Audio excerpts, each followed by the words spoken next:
All right, this is the Curdling Milk Lab. Right in front of me, I have our needed materials. So first being the carbonic acid, okay, which I'm just going to observe it right now. This is just going to be a brown liquid. It even has some bubbles, but overall it's just a brown liquid, nothing too special.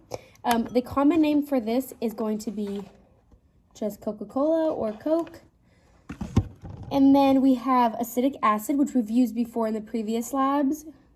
Okay, just a clear liquid. It does have a funky smell. This is our white vinegar.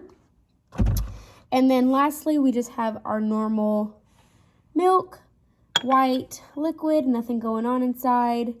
And this is just the normal school milk, but you can go ahead and use whole milk, whatever. This one is actually only 1%, so it doesn't really matter. They all work. All right, along with materials, we have the 2 mixing cups, and then I have a spoon, or you can go ahead and use popsicle sticks. Either one works. All right, so we've already made observations about all 3. I've collected my data, and I'm going to go ahead and draw them into their correct boxes. But now jumping into the lab, the first thing we'll need a mixing cup. We're going to go ahead and put that in front. We are supposed to take the carbonic acid, which I have this one poured up to about just right over the 150 line. And then I'm going to go ahead and pour that in. Okay, and remember, since it is soda and it has carbonation, the bubbles does not count as a chemical reaction.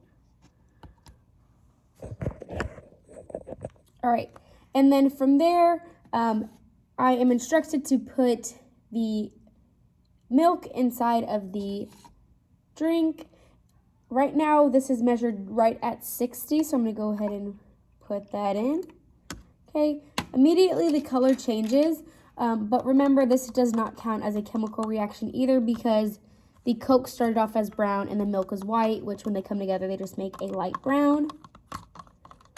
All right, I'm going to go ahead and mix it up, and then I'm going to go ahead and set it to the side and finish off my next one. All right, so again, we need another mixing cup. This time, we're going to have to go ahead and refill our milk. Again, I'm going to put it up to the 60 line. All right, I'm gonna go ahead and pour that in. And then following the milk will be, I have measured out 40 milliliters of the acetic acid, which again is just our vinegar.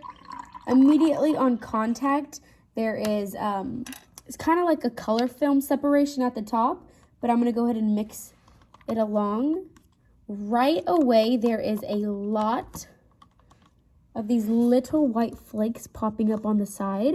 This is not the bubbles, that is the solids forming inside. The liquid is also a much thicker consistency than a normal milk would be. So it's very thick. I'm gonna go ahead and observe this. Again, I'm collecting all of this data here on my observation sheet. So it's a thick white liquid with even white chunks in it. All right, eventually, once you've let them both sit, so currently this is still what our Coke and milk look like. After it's had some time to set, it will eventually turn into this, okay? So if you can kind of see, there's a layer, and I'm mixing it up as I hold it. So this top layer is a bunch of little specks that are filled from milk.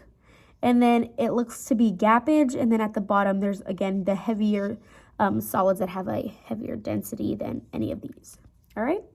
So we have solids forming in a liquid. I'm going to leave that right there so y'all can keep a look at it. And then same thing with the milk. You guys can see it in here, but if not, here's another one. Kind of the same thing. It's had time to set. All the precipitant is on the side, and then the milk is just a very thick consistency. And then I went ahead and even did a little extra one where I mixed Coke with vinegar. And again, it has the same separation. All of the heavier density particles drop to the bottom, and then there's the liquid at the top, okay? And again, there are little specks in here. So these are all 3 of them. Kind of get them all in for you. All right, those are all 3 of them.